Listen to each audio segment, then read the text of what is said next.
Selamat pagi dan salam sejahtera. Hadirin sekalian yang terhormat, saya senang sekali dengan pertemuan ini dan berterima kasih buat kesempatan yang sangat baik ini.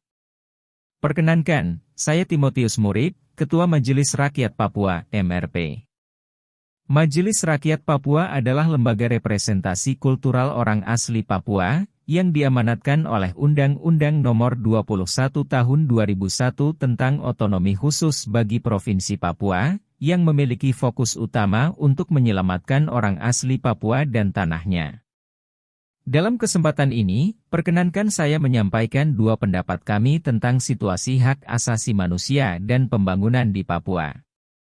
Pada hari ini dalam perspektif kami sebagai Majelis Rakyat Papua. 1. Situasi hak asasi manusia.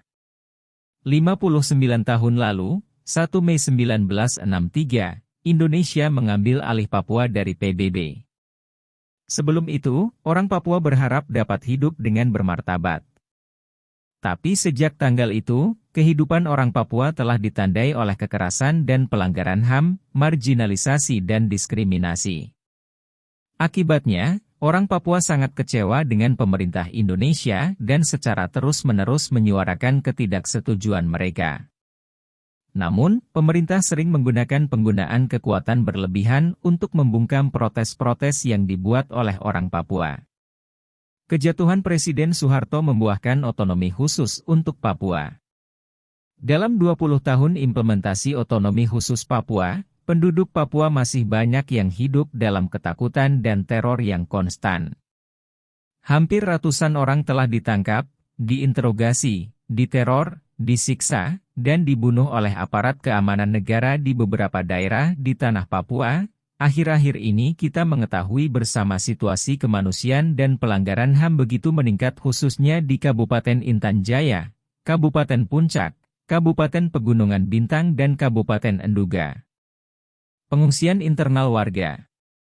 Sejak tahun 2018 hingga November 2022, Majelis Rakyat Papua mencatat telah terjadi pengungsian internal warga asal beberapa kabupaten yang sedang mengalami konflik bersenjata antara TNI Polri dengan TPNP BOPM, seperti Distrik Kiwirok, Kabupaten Pegunungan Bintang, Kabupaten Enduga, Kabupaten Intan Jaya dan Kabupaten Puncak.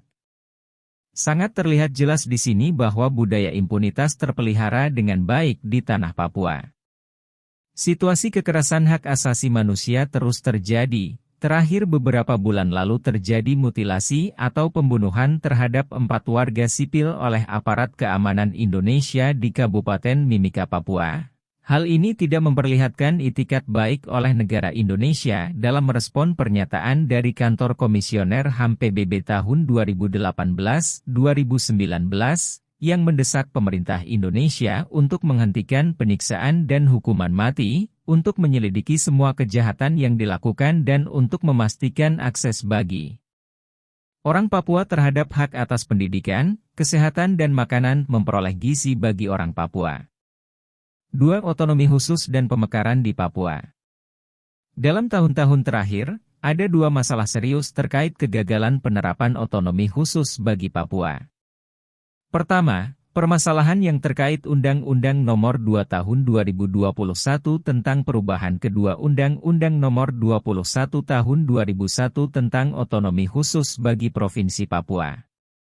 Kedua, permasalahan yang terkait dengan rencana pemekaran Papua menjadi provinsi-provinsi atau daerah otonomi baru, DOB. Untuk yang pertama, kami menyesalkan proses perubahan undang-undang yang tidak melalui usul dari rakyat Papua melalui MRP dan DPRP, sebagaimana diamanatkan oleh Pasal 77 Undang-Undang Otonomi Khusus. Substansinya pun banyak merugikan hak-hak orang asli Papua sehingga kami MRP Provinsi Papua dan Papua Barat telah mengajukan uji materi ke Mahkamah Konstitusi. Pasal 77 sangat penting agar terjadi konsultasi dan partisipasi yang bermakna dari rakyat Papua, sesuai amanat Bapak Presiden dalam rapat terbatas Kabinet pada tanggal 11 Maret 2020 yang mengajak semua pihak, termasuk orang asli Papua untuk mengevaluasi Undang-Undang Otonomi Khusus. Bahkan atas amanat Presiden itu, MRP lalu mengadakan kegiatan rapat dengar pendapat masyarakat di 28 kabupaten dan 1 kota yang tersebar di 5 wilayah adat. Sayangnya, atas kecurigaan tertentu, upaya ini dihambat. Jajaran aparat keamanan di Papua di bawah instruksi Kapolda dan Kabinda Papua melarang kegiatan rapat dengar pendapat yang merupakan kegiatan resmi lembaga MRP. Aparat menghalangi warga, membubarkan rapat, hingga menangkap dan memborgol beberapa staf kami seperti di Merauke. Akibatnya, MRP tidak dapat melakukan tugas dan wewenang yang diberikan oleh undang-undang, yaitu menyerap dan menyalurkan aspirasi rakyat orang asli Papua. Untuk masalah yang kedua, kami menyesalkan proses pembentukan DOB yang tidak melibatkan representasi rakyat Papua sesuai ketentuan pasal 76 Undang-Undang Otsus.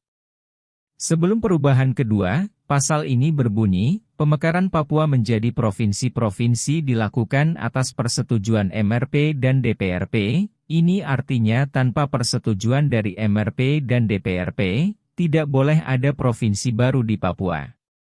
Intinya, jika kebijakan pemekaran Papua menjadi provinsi-provinsi tidak lagi dilakukan atas persetujuan MRP, apakah itu selaras dengan spirit otonomi khusus?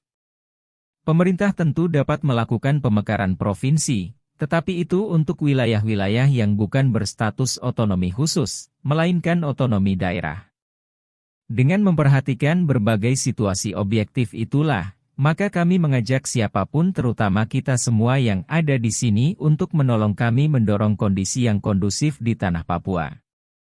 Demikianlah yang dapat kami sampaikan dalam forum yang terhormat ini. Sekali lagi, terima kasih. Sekian dan terima kasih. Jenewa, Swiss 8 November 2022. Majelis Rakyat Papua. Ketua, Timotius Murid.